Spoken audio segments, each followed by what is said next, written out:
आप सभी को प्रणाम। आइए सुनते हैं मालती जोशी जी की कहानी बेघर। जब भी गांव से लौटती हूँ मन उदास हो जाता है। पीहर की देहरी छोड़ते हुए हरा गीली हो जाती है और जब से अम्मा नहीं रही वहां से निकलना और भारी लगने लगा है। बाबूजी के अकेलेपन का ख्याल मन को कचोटने लगता है। जी करता है और कुछ दिन रह जाऊं, उनके अकेलेपन को बांटूं, उनके सुख दुख की कथा सुनूं और 4 दिनों उन्हें अपने हाथों से बनाकर खिलाऊं। उनके कपड़ों की सार संभाल करूं, बिखरे घर को संवारूं बुहारूं, उनके पूजा घर को निखारूं। अपनी शक्ति भर यह सब करती भी हूं, पर कितने दिन। जाने का दिन तो पहले ही तय हो जाता है और बाबूजी भी संकोच से भर उठते हैं। 4 दिन के लिए मैके आई लड़की का इस तरह रात दिन खटना उन्हें अच्छा नहीं लगता। वे बार बार अम्मा का हवाला देते रहते हैं और कई बार तो वह वक्त से पहले ही मेरा टिकट मंगा लेते हैं। इस बार तो मन और भी भारी है, लग रहा है अम्मा तो गई, पर अब शायद यह पीहर की देहरी भी छूट जाएगी। बाबूजी एकाएक ऐसे वितरागी हो जाएंगे, सोचा ना था। 15 दिन पहले उनकी चिट्ठी आई थी, लिखा था इस आषाढ़ में 75 का हो जाऊंगा। अब यह शरीर जवाब देने लगा है। यह गोरख धंधा मुझसे नहीं संभलता। सोच रहा हूँ आंख मूंदने से पहले अपने हाथों सारा हिसाब किताब कर जाऊं। बाद में इस बात को लेकर बच्चों में तकरार हो, अच्छा नहीं लगेगा। अखिल तो वहां उतनी दूर जाकर बैठ गया है, ना उसका लौटने का इरादा है, ना उसे जमीन जायदाद में कोई दिलचस्पी है। बल्कि वह तो कहता है कि मैं भी सब बेच बाच कर उसके पास अमेरिका पहुंच जाऊं। इसलिए अब जो कुछ भी तय करना है तुम ही लोगों को करना है। पत्र पढ़ते ही मन कैसा हो आया। घर बेतरह याद आने लगा। वह लिपा पुता आंगन, लंबे दालान, खुले खुले कमरे, महकती रसोई, तुलसी का चौरा, पिछवाड़े का कुआं, नीम की छां, आम का बौर। वह ईंट गारे का मकान भर नहीं था, उसमें हम लोगों का भरा पूरा बचपन कैद था। और हमारे खेत, वे तो जैसे धन धान्य के भंडार थे। उन्हीं के दम पर तो बाबूजी ने दोनों लड़कों को इंजीनियर बनाया, 3 3 लड़कियों की इतनी अच्छी शादी की। उनके डाक विभाग की मामूली सी नौकरी में यह संभव नहीं था। वैसे तो इस नौकरी की उन्हें जरूरत भी नहीं थी, पर सरकारी नौकरी का एक रुआब था जो उन्हें अच्छा लगता था। उसी के चलते 4 बड़े आदमियों से रसूख का मौका मिलता था। पत्र मिलते ही मैंने सामान बांधना शुरू कर दिया। आश्चर्य तो तब हुआ जब श्रीमान जी ने पूछा, कितने दिन की छुट्टी के लिए अप्लाई कर दूं? तुम छुट्टी क्यों लोगे? क्या गांव नहीं चलना है? मैं तो हैरान रह गई। गांव जाने के नाम से जो शख्स हमेशा बिदकता हो, उसे यह सुमति कहाँ से आ गई? बाबूजी बेचारे हमेशा इन्हें सर आंखों पर लेते हैं, पर ये ऐसी शहीदाना मुद्रा बनाए रहते हैं कि मुझे चिढ़ हो आती है। आजकल तो मैं अकेले ही चली जाती हूँ। पति साथ हो तो जिम्मेदारी का एक एहसास बना रहता है। बाबूजी की ओर बिल्कुल ध्यान नहीं दे पाती। इस बार तो मैं एकदम अकेले रहना चाहती थी। उन भावनात्मक क्षणों में मुझे पति का भी साथ गवारा नहीं था।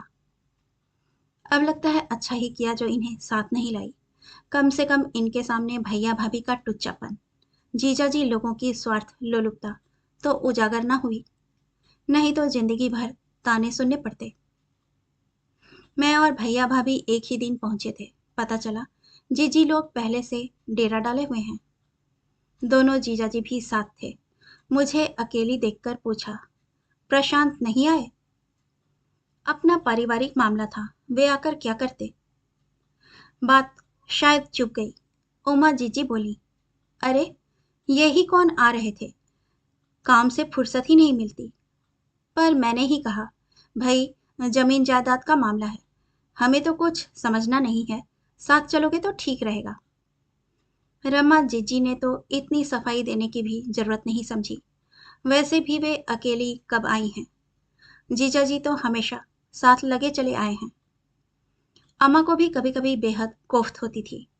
साल 2 साल में बिटिया आती थी, पर उसके पास घड़ी भर बैठकर बोलना बतियाना संभव नहीं होता था। ये महाशय हमेशा सिर पर सवार रहते थे। घर मेहमानों से भर गया था। भैया के सुमित अमित साथ आए ही थे। बड़ी जीजी भी बड़के की बेटी को साथ ले आई थी। घर में अच्छी खासी रौनक हो गई थी, पर यह देखकर दुख हो रहा था कि इतने सारे लोगों की व्यवस्था का भार अकेले बाबूजी उठा रहे हैं। भैया जैसे अपने ही घर में मेहमान बने हुए थे। भाभी तो खैर हमेशा से ही मेहमानों की तरह आती रही हैं, और आती भी कितना है। अपनी शादी में आई थी, क्योंकि बारात इसी घर से गई थी। इसके बाद शायद बच्चों के मुंडन पर आई थी, क्योंकि इस परिवार के बच्चों के बाल इसी माई थान पर उतरते हैं। अम्मा के मरने पर तो खैर आना ही था। अम्मा की बरसी के बाद शायद पहली बार आई हैं। हो सकता है यही आखिरी बार हो। मन के तार जुड़े तो कैसे और कब। यह एक कटु सत्य है कि अम्मा बाबूजी ने बहुओं का सुख नहीं देखा। जब छोटी का ही यह हाल है, तो बड़ी के क्या कहने। वह तो बरसों से बाहर ही है। शादी के 2 साल बाद जो विदेश गई, तो अम्मा की तेरही पर ही वापस आई थी। गई थी जब विनीत गोद में था। पुनीत वहीं हुआ था। अम्मा जी तो उसे देख भी नहीं पाई थी, बस तस्वीरें देख देख कर ही खुश हो लेती थी। मुंडन जनेऊ जैसी फालतू बातों में बड़े भैया को कोई दिलचस्पी नहीं थी। बाबूजी ने जब बहुत इसरार किया, तो एक बार उन्होंने डाक से बालों का पैकेट भेज दिया था। उसे ही नर्मदा जी में सिराकर अम्मा ने पूजा चढ़ा दी थी। घर में इतने सारे लोग थे, इन सब के लिए सुबह शाम चाय नाश्ता दोनों वक्त खाना देना तो जरूरी ही था। मजबूरन मुझे ही वह भार ग्रहण करना पड़ा। अपने साथ मैं भाभी जी को भी रसोई में खींच लाती, क्योंकि वे खुद आकर कुछ करेंगी यह आशा ही व्यर्थ थी। यूं मैं अकेली नहीं थी। माँ की मुंहबोली बहन गंगा मौसी फुलके सेकने आ जाती थी, इसलिए भाभी का रसोई में होना ज्यादा जरूरी लगता। नहीं तो गांव भर में बात फैल जाती कि लड़की बेचारी चूल्हे में सिर दिए है और बहू बाहर मर्दों में बैठी गप्पे हाँक रही है। शायद गांव घर का ही लिहाज रहा होगा कि भाभी मना नहीं करती थी और मेरा हाथ बटा देती थी। और उसे तो उतनी आशा भी नहीं थी। बड़ी जीजी जब से बहुओं वाली हो गई थी, उन्होंने रसोई से नाता ही तोड़ लिया था। रमा जीजी जरा देर को भी कुछ करवाने आती तो जीजा जी अपनी कुर्सी वहीं लगा लेते। यही अच्छा था कि वे यदा कदा ही जीजा जी के लिए कोई खास चीज बनाने के लिए भीतर आती। वैसे उनका मत था कि अगर यहाँ आकर भी हमें खटना ही है, तो पीहर आने से फायदा। बल्कि मुझे भी झिड़कती, तू क्यों हलकान होती रहती है सीमा, महारानी अपने आप करेंगी। महारानी का इतना ही भरोसा होता तो क्या बात थी। मुझे ही कौन सा शौक था। 4 दिन आराम करना मुझे भी अच्छा लगता था, पर मजबूरी थी। जीजा जी लोगों के सामने मैं बाबूजी की हेठी नहीं करवा सकती थी। अतिथि सत्कार की इस घर की एक परंपरा थी। अगर उसमें जरा भी कमी रह जाती, तो बाबूजी का मन बहुत दुखी होता। अम्मा का अभाव उन्हें नए सिरे से सालता। भाभी मेरे साथ काम जरूर करवा रही थी, पर उनके कान बाहर ही लगे रहते। उन्हें डर लगा रहता कि उनकी अनुपस्थिति में कोई महत्वपूर्ण फैसला ना हो जाए। वैसे उनका हर डर एकदम बेबुनियाद था।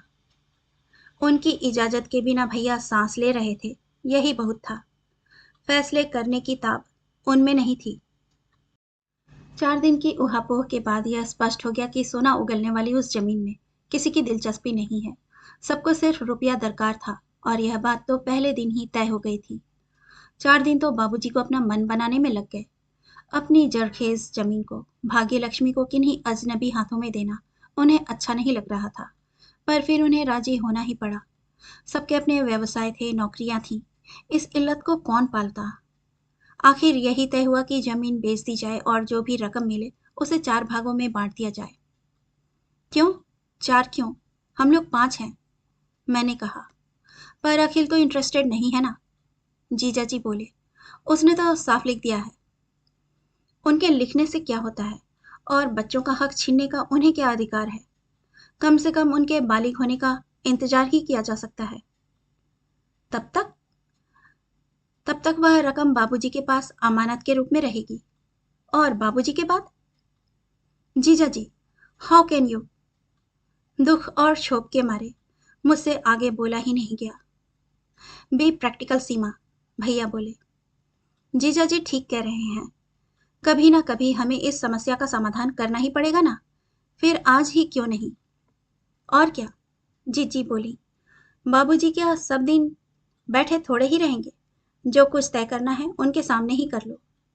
और क्या, घर बार छोड़कर बार बार इतनी दूर आना संभव थोड़े ही है। 100 प्रॉब्लम होती हैं। भाभी ने कहा। मैं विस्मित होकर देखती ही रह गई। जीजाजी और भाभी तो गैर हैं। वे शांति से बाबूजी की मृत्यु के बारे में सोच सकते हैं, बोल सकते हैं। पर भैया और जीजी, वे तो बाबूजी के रक्त मांस के अंश हैं। वे इतने निर्लिप्त कैसे हो गए? क्या महानगर मनुष्य को इतना भावना शून्य बना देते हैं? मैं सोचता हूँ इस मकान के बारे में भी अभी फैसला हो जाए। इस टूटपुंजिया मकान के लिए यहाँ दोबारा धूल फांकने कौन आएगा?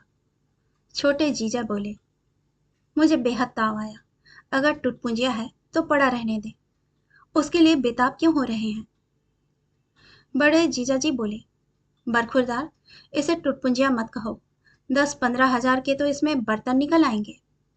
क्या बात कर रहे हैं? मैं ठीक ही कह रहा हूँ। पीतल क्या भाव चल रहा है कुछ पता भी है? गांव भर की शादियों में इस घर से बर्तन जाते रहे हैं। एक टेंट हाउस जितने तो घर में बर्तन होंगे। जिज्जी बोली। और असली शीशम के पलंग और अलमारियां हैं, भैया ने कहा। दरवाजों की ऐसी जोड़ियां तो आजकल नजर भी नहीं आती। बनवाने जाओ तो पूरे 2000 में बैठेंगी। ये तो सब पुराना सामान है, रमा जीजी बोली। घर में नई चीजें भी कुछ कम नहीं है। बड़े भैया जब तक भेजते ही रहे हैं। Colour TV, fridge, cooler, record player. नहीं तो आप क्या यहाँ एक दिन भी टिक पाते? मैं सुन रही थी और सुन सुनकर कुढ़ रही थी। मुझे वितृष्णा सी हो रही थी। लग रहा था जैसे गिद्धभोज की तैयारी हो रही है। पर अभी तो बाबूजी जिंदा हैं। अभी से यह पंचनामा क्यों? बड़ी देर बाद जीजाजी का ध्यान मेरी ओर गया। What is wrong baby? ऐसे क्या देख रही हो? जीजाजी, क्या सब कुछ आज ही तय कर लेंगे? मुझे मालूम है बाबूजी सब दिन बैठे नहीं रहेंगे, पर जब तक वे हैं उनके सिर पर एक छत तो चाहिए ना। पल भर को सब सकपका गए। दूसरे ही क्षण उमा जीजी बोली, यह तो कोई इतनी बड़ी समस्या नहीं है। बाबूजी के लिए घरों की कोई कमी है? वे कहीं भी रह सकते हैं। दो दो बेटे हैं उनके। अखिल तो बेचारा कब से बुला रहा है। वैसे भी इस उम्र में उनका अकेले रहना ठीक नहीं। परदेश ना जाना चाहे तो बंबई निखिल के पास जा सकते हैं। तुम्हारे पास क्यों नहीं? हाँ, रहने को तो 4 दिन मेरे पास भी रह सकते हैं, पर तुम जानो अब घर में बहू का राज है। किसी को चाय भी पिलानी होती है तो 10 बार सोचना पड़ता है। दूसरों की कौन कहे। हम ही दोनों मनमाफिक खाने पीने के लिए तरस जाते हैं। नई लड़कियों को जानती तो हो। तू सास ससुर की दबेल है। मेरे यहाँ बेटे बहू की चलती है। हाँ, 4-8 दिन की कोई बात नहीं है। मैं भी रख सकती हूँ, रमा भी रख सकती है। वैसे बाबूजी को एक बार बड़े भैया के यहाँ हो आना चाहिए। अभी तो उनके हाथ पांव चल रहे हैं, नजर साबुत है। जाएंगे तो 4 जगह घूम सकेंगे, 4 चीजें देख सकेंगे। रमा जीजी ने बड़ी चतुराई से पल्ला झाड़ लिया। भाभी जी भी कोई कम गुरु नहीं है। बोली, अरे हमें कोई अमेरिका बुलाए तो हम आज चले जाएं, पर क्या करें, कोई बुलाता ही नहीं। यानी सबकी हार्दिक इच्छा थी कि बाबूजी अब बड़े भैया के पास चले जाएं और सबको अपने दायित्व बोध से मुक्ति दे दें। 4-6 महीने की बात और है, पर वहां बाबूजी हमेशा के लिए नहीं जा सकते। उनका बंबई में ही दम घुटने लगता है। दिन भर बालकनी में बैठे सड़क देखते रहते हैं, बात करने को तरस जाते हैं। वहां विदेश में तो ना लोग अपने होंगे ना भाषा। हम लोग अभी इन संभावनाओं पर विचार कर ही रहे थे कि छोटे जीजा एकदम बेफर गए। मेरी समझ में यह नहीं आ रहा कि जब कोई प्लानिंग थी ही नहीं तो हम लोगों को यहाँ बुलाया किस लिए? पूरा हफ्ता बर्बाद हो गया और एक बात तय नहीं हुई। मैं तो जानता था यहाँ के सब कार्यक्रम ऐसे ही ढुलमुल होते हैं, पर ये देवी जी हमें जिद करके लिवा लाई। पुरुषों की यह भी एक अदा है। खुद की लाट टपकती रहेगी पर ऐसा जताएंगे जैसे परमहंस हों। लालची तो बस ये औरतें ही होती हैं। इन्हीं औरतों के कारण बेचारे 99 के फेर में पड़े रहते हों जैसे। निर्णय के क्षण बहुत कठिन होते हैं, पर एक बार निर्णय कर लेने पर सब कुछ आसान हो जाता है। मेरे साथ भी ऐसा ही हुआ। ऊहा-पोह की स्थिति एक दिन भर तो रही, पर दूसरे ही दिन मैंने बड़े धैर्य से ऐलान कर दिया कि मुझे जमीन में हिस्सा नहीं चाहिए। मुझे तो बस यह घर और घर से लगा छोटा सा बगीचा दे दीजिए। वह भी जब तक बाबूजी हैं, बाबूजी के ही नाम रहेगा, क्योंकि मुझे मालूम है कि बाबूजी मेरे मकान में रहना कभी गवारा नहीं करेंगे। आश्चर्य कि किसी ने प्रतिवाद नहीं किया, बल्कि वे तो खुश थे कि एक दावेदार और कम हो गया। उन लोगों की तो योजनाएं भी बन गई थी। भैया बंबई में एक बड़ा सा फ्लैट लेने की सोच रहे थे। उमा जीजी अपने डॉक्टर बेटे के लिए अच्छा सा क्लिनिक खोलने वाली थी और रमा जीजी अंशु के लिए अच्छे से घर वर के सपने देखने लगी थी। खुश तो बाबूजी भी थे। मैंने उन्हें बेघर होने से बचा लिया था, फिर भी दबी जबान से बोले, बेटे, एक बार प्रशांत से पूछ लिया होता। मेरा क्या है, मैं तो मंदिर के चबूतरे पर भी पड़ा रहूंगा, पर मेरी वजह से तुम्हारे घर में क्लेश हो, मुझे अच्छा नहीं लगेगा। बाबूजी, आप मेरे घर वालों की चिंता मत कीजिए, वे औरों के जैसे नहीं हैं। फिर यह घर, यह जायदाद आपकी है। इसके बारे में जो भी निर्णय लेना होगा, आप लेंगे, हम लेंगे। वे लोग इसमें कहाँ आते हैं? फिर भी सोच लो बेटा। खूब सोच लिया है। बस आप अब इस बात को भूल जाइए, मैंने उन्हें आश्वस्त किया। बुढ़ापे में मैं उनकी चिंता का भार बढ़ाना नहीं चाहती थी। उनकी नामालूम सी पेंशन और बगीचे की थोड़ी सी आमदनी उनके खाने पहनने के लिए बहुत थी। सिर पर छत साबुत रहने से उन्हें किसी के आगे हाथ फैलाने की जरूरत नहीं थी। हारी बीमारी या दवा दारू के लिए निखिल भैया उन्हें 200 रुपया महीना भेजने वाले थे। उनकी मर्जी हो ना हो, सबने मिलकर यह भार उनके सिर पर डाल ही दिया था। बेचारे मना नहीं कर पाए। बड़े भैया ने घर से कुछ लिया नहीं था, इसलिए वे जिम्मेदारियों से भी अपने आप बरी हो गए थे।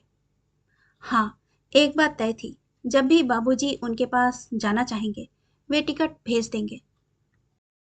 सामानों से लदी फदी जब मैं घर पहुंची, उस समय बच्चे स्कूल में और बच्चों के पापा दफ्तर में थे। मम्मी जी ने मुझे गर्मा गर्म चाय बनाकर पिलाई। जब तक मैं नहाकर निकली, उन्होंने गरम गरम पराठे भी उतार दिए। जब तक मैं खाना खाती रही, पापा जी पास बैठकर सबकी कुशल क्षेम पूछते रहे। मम्मी जी पूरे वक्त मेरे आसपास ही डोलती रहीं, कुरेद कुरेद कर इधर उधर के हालचाल पूछती रहीं। उत्सुकता दोनों के चेहरों से छलकी पड़ती थी, पर मैंने उन्हें हवा नहीं लगने दी। पता नहीं क्यों, यहाँ आकर मेरा आत्मविश्वास डोलने लगा था। मैं उन लोगों की प्रतिक्रिया का सही अनुमान नहीं लगा पा रही थी, इसलिए मैंने इनकी प्रतीक्षा करना ठीक समझा। शाम को चाय की टेबल पर मेरे साथ आई हुई मिठाइयों का भोग लगाते हुए इन्होंने पूछा, और सुनाइए, आपका टूर कैसा रहा? मैंने देखा कि इनके साथ सभी एक आतुर प्रतीक्षा के साथ मुझे देख रहे हैं। मैंने भी फिर बिना किसी प्रस्तावना के अपना ऐतिहासिक निर्णय सुना ही दिया। पल भर को मेज पर जैसे सन्नाटा सा खींच गया। मम्मी जी ने पापा जी की ओर देखा। नकुल और नेहा पहले मुझे और फिर अपने भैया को देखते रहे। फिर दोनों ने अपनी चाय एक सांस में गले के नीचे उतारी और उठ गए। कुछ देर तक मैं उस गहन मौन को झेलती रही। फिर मैंने भी जूठी प्लेटें और कप समेटे और रसोई में चली गई।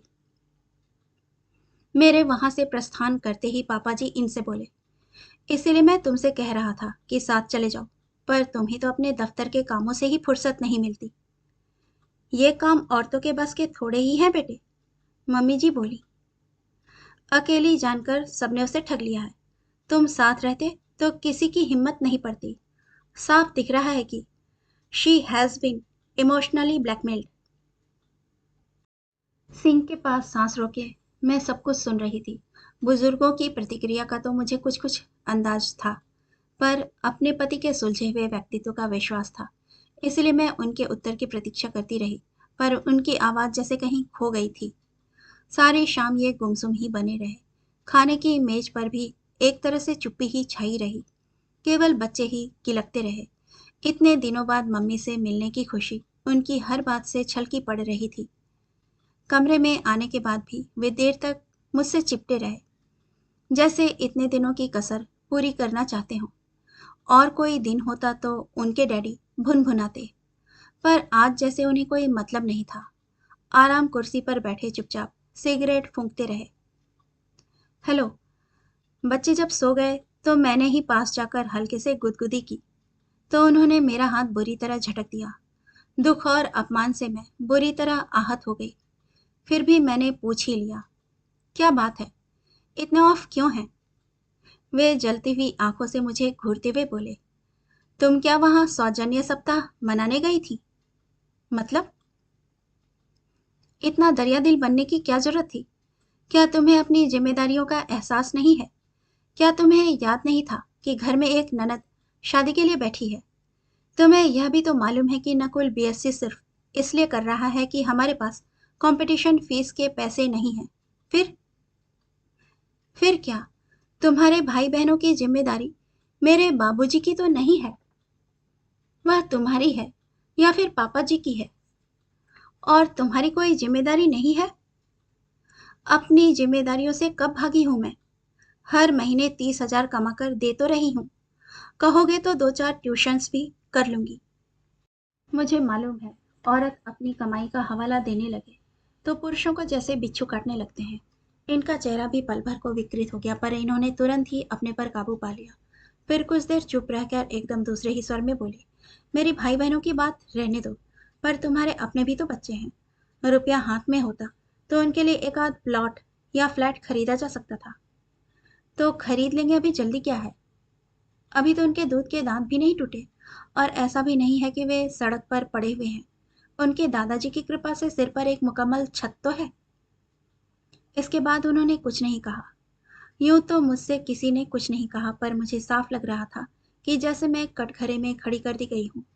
अनेकानेक अव्यक्त आरोप मुझ पर लग गए हैं और कोई मुझे सफाई का मौका भी नहीं देता। मम्मी जी मुझसे सिर्फ जरूरत भर की ही बात करती थी।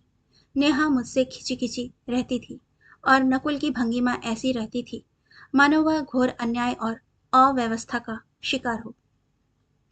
ये भी दिन भर एक शहादत का भाव लिए हुए विचरते, सूनी आंखों से छत को निहारते रहते, या फिर 9 बजे से ही सो जाते। जब 8-10 दिन तक यही आलम बना रहा तो मेरे सब्र का बांध टूट गया। इस तनाव को और आगे झेलना मेरे लिए असंभव हो गया। एक रात मैंने इन्हें झकझोर कर पूछ ही लिया, सुनो, हमारी शादी को कितने साल हो गए बता सकते हो? 10। क्यों? क्या इतने वर्षों में मैंने तुम्हारे माता पिता का अपमान किया है? नहीं तो। कभी तुम्हारे भाई बहनों के साथ बदसलूकी की है? कभी तुम्हारे रिश्तेदारों के स्वागत सत्कार में कोई कसर छोड़ी है? या खुद तुम्हारी ही शान में कभी कोई गुस्ताखी की है?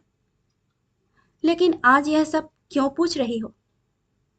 इसलिए कि पता तो चले कि अचानक ऐसा क्या हो गया कि मेरे सारे किए कराए पर पानी फिर गया। मेरी सारी अच्छाइयाँ नगण्य हो गईं। क्या इसका अर्थ यह समझूं कि आप लोग मेरे निर्णय लेने के अधिकार को चुनौती दे रहे हैं, उस पर प्रश्न चिन्ह लगा रहे हैं? देखो, मैं तुम्हारी तरह साहित्यिक भाषा नहीं बोल सकता, पर एक बात समझ लो, इस मामले में तुमने जिस तरह हम सबको हाशिए पर छोड़ दिया है, उससे सबको दुख हुआ है। एक तरह से हमारा अपमान ही हुआ है। क्या हम लोग इस लायक भी नहीं थे कि हमारी सलाह ही ली जाती? बाबूजी ठीक ही कह रहे थे। एक बार इन लोगों से पूछ ही लेती तो अच्छा होता। कम से कम इनका अहंग तो संतुष्ट होता। लोग पैसे को लेकर उतने दुखी नहीं थे, पर उनका ईगो बुरी तरह आहत हुआ था। उसी की सजा मुझे मिल रही थी। अगले कुछ दिन इसी उधेड़बुन में बीते कि इस गलती का निराकरण कैसे हो। मैंने अपना अहंग ताक पर रख दिया। अपने व्यवहार में कुछ अतिरिक्त सौजन्य और विनम्रता ले आई। शायद इसी से सामने वाले खुश हो जाएं। जिंदगी फिर से ढर्रे पर आ लगी थी कि एक दिन अचानक बाबूजी सामने आकर खड़े हो गए। मेरा माथा ठनका। जब तक कोई बहुत ही जरूरी कारण ना हो, बाबूजी समधियों के दरवाजे कभी नहीं जाते थे, चाहे वह लड़कों की ससुराल हो या लड़कियों की। बाबूजी बिना जरूरत कभी किसी के यहाँ नहीं गए। तुम्हें 3-4 चिट्ठियां डाली, पर एक का भी जवाब नहीं आया, तो चिंता होने लगी। मेरी हैरानगी देखकर बाबूजी ने स्पष्टीकरण दिया, लेकिन यह तो और भी हैरानी की बात थी। 3-4 की कौन कहे, मेरे पास तो उनकी एक भी चिट्ठी नहीं पहुंची थी। मुझे खुद फिक्र हो रही थी। मम्मी जी से पूछना चाहा, पर हिम्मत नहीं पड़ी। कहीं वे बुरा मान गई तो? वैसे भी मेरे ग्रह खराब चल रहे हैं, और अब तक तो ऐसा कभी हुआ ही नहीं। आज भी मेरे यहाँ हम दोनों की डाक हमें बड़े करीने से हमारी ड्रेसिंग टेबल पर रखी मिल जाती है। बाबूजी के पत्र शायद यहाँ तक पहुंचे ही नहीं होंगे। यह बात भी गले से नहीं उतर रही थी कि बाबूजी सिर्फ चिट्ठियों के कारण दौड़े आए हैं। बहुत होता तो वे एक आध टेलीग्राम भेज देते। खुद आए हैं तो जरूर कोई बात होगी। स्कूल में पूरे वक्त मैं यही एक बात सोचती रही। शाम को लौटते ही मैंने कहा, बाबूजी, मैं चाय पी रही हूँ, तब तक आप तैयार हो जाइए। हम लोग बिड़ला मंदिर चलेंगे। शाम को वहाँ बड़ा अच्छा लगता है। मैं समझ रही थी कि इस तरह एक बार फिर मैं सबको हाशिए पर डाल रही हूँ, पर दूसरा कोई उपाय ही ना था। घर में तो खुलकर बात हो ही नहीं सकती थी। वहां पहुंचकर लॉन की हरी धूप पर बैठते ही मैंने कहा, बाबूजी, अब बताइए, आप अचानक कैसे आए हैं? उन्होंने जेब से कागजों का एक पुलिंदा निकाला। बोले, यह मकान की रजिस्ट्री के कागज हैं। डाक से भेजने की हिम्मत नहीं पड़ी तो खुद लेकर चला आया। मकान की रजिस्ट्री? लेकिन उसके बारे में तो सब तय हो गया था ना।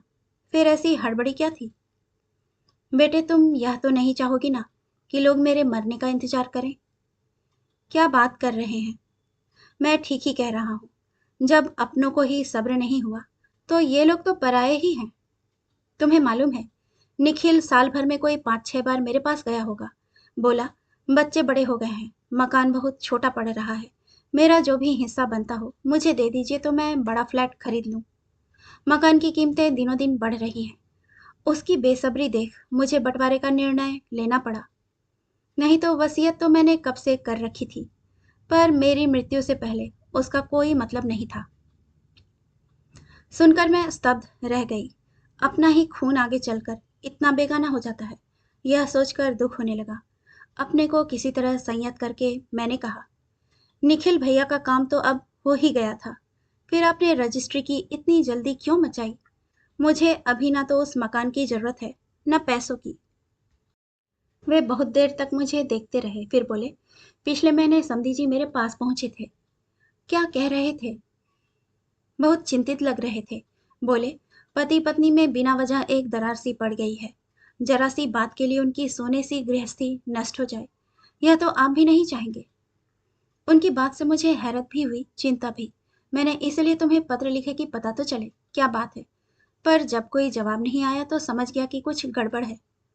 फिर सोचा जो भी तुम्हें देना है अपने ही हाथों से दे दूं, एक तनाव तो दूर हो। शर्म से गड़ गई मैं। क्या सोचा होगा बाबूजी ने कि कैसे लोगों के यहाँ मैंने लड़की दी है? कोई इतना झूठ बोल सकता है? मैं कल्पना ही नहीं कर सकती। सारी श्रद्धा, सारा आदर एक क्षण में तिरोहित हो गया। पापा जी पिछले दिनों बाहर गए थे, पर नेहा के लिए वर तलाशने गए थे।